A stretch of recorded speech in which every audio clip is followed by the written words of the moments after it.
Bonjour, je suis Nicolas Neyertz, référent agriculture alimentation de Greenpeace Paris. Et nous sommes ici avec plusieurs militants de Greenpeace pour présenter l'étude de Greenpeace, le WWF et l'UFC Que Choisir sur les labels alimentaires.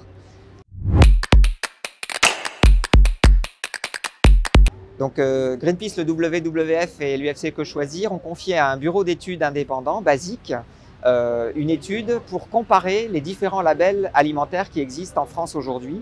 de manière à éclairer les consommateurs sur l'efficacité de ces labels du point de vue de 14 critères de durabilité, puisque, comme chacun sait, la manière dont nous nous alimentons aujourd'hui n'est pas durable, d'un point de vue environnemental, d'un point de vue socio-économique. Nous avons comparé 11 labels agroalimentaires qui se répartissent entre 3 grandes familles, les labels relevant du socle de l'agriculture biologique, les labels relevant de la certification environnementale et les labels par filière, donc qui correspondent à un produit, à une filière donnée. Et nous avons observé une très grande diversité de situations. En gros, les labels du socle de l'agriculture biologique sont des labels qui correspondent à une démarche efficace. La démarche des labels d'agriculture biologique garantit que les pratiques agricoles ont été effectivement transformées d'un point de vue environnemental, donc pour la biodiversité, pour le climat, d'un point de vue socio-économique, c'est-à-dire pour le revenu des agriculteurs, pour la santé humaine et pour le bien-être animal. En revanche, les labels relevant de la certification environnementale, qui sont utilisés par exemple par le ministère de l'Agriculture pour attribuer des aides publiques, sont des labels qui n'offrent aucune garantie que les pratiques agricoles ont été améliorées par rapport à la moyenne constatée dans l'agriculture conventionnelle en France aujourd'hui. Ces labels, du point de vue des 14 critères de durabilité, ne permettent pas aux consommateurs de savoir si le producteur a ou pas amélioré sa pratique agricole d'un point de vue environnemental ou socio-économique. Et enfin, les labels par filière, eux, sont très diversifiés. Certains de ces labels, par exemple l'appellation d'origine protégée, l'AOP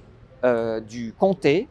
est un label qui a un cahier des charges très exigeant et qui garantit aux consommateurs que la pratique agricole pour produire le comté a été améliorée, est traçable et garantit que les critères de durabilité sont effectivement respectés. En revanche, le label AOP Cantal, du fromage Cantal, lui, a un cahier des charges qui est beaucoup moins exigeant et qui ne garantit pas aux consommateurs que les pratiques agricoles se sont effectivement améliorées sur le plan environnemental ou socio-économique.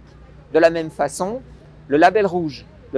pour la filière volaille, le poulet label rouge, est un label qui a un cahier des charges très exigeant et qui garantit un impact réel sur les pratiques agricoles. En revanche, le label rouge de la filière porcine, donc le jambon label rouge, c'est un label dont le cahier des charges est beaucoup moins exigeant et ne garantit pas aux consommateurs que les pratiques agricoles dans ce label ont réellement été améliorées.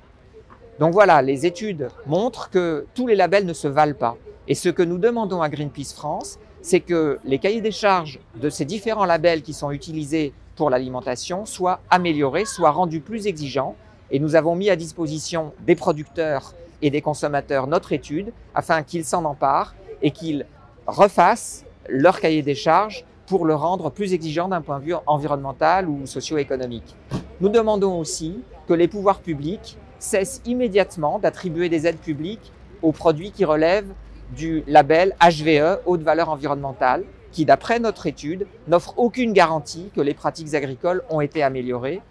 que ces aides publiques soient suspendues jusqu'à ce que le cahier des charges du label HVE ait été entièrement refait.